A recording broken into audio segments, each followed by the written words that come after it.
ప్రియులారా, మన ప్రభు అయిన యేసు క్రీస్తు నామంలో మీకు శుభోదయం.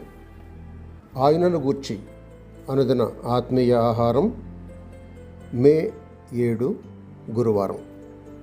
నేటి మన ధ్యాన లేఖనం సమూయేలు 2వ గ్రంథం 21వ అధ్యాయం 7వ వచనం.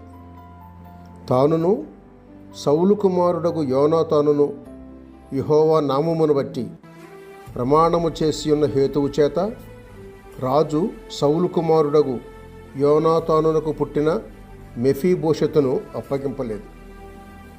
వ్యాఖ్యానాంశం: క్రీస్తు నిబంధన మారదు.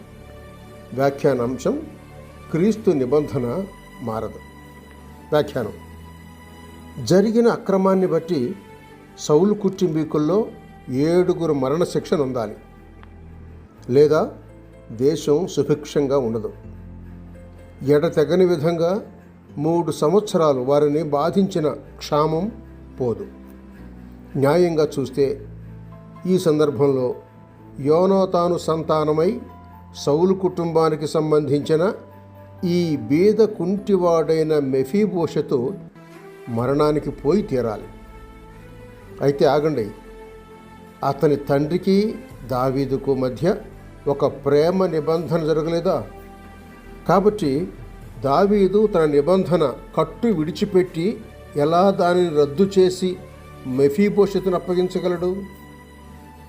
రక్షణకరమైన ఆ నిబంధనను రద్దు చేసి దాని క్రింద దాగుకొని రాజు బల్ల దగ్గర కుమారుడైనట్టుగా ప్రతిదినం భుజిస్తున్న మెఫీబోషెతును మరణదండనకు అప్పగిస్తే కలిగిన క్షామం వెళ్ళిపోవుటకు బదులుగా అది రెట్టింపుగా జనులను బాధింపనారంభిస్తుంది.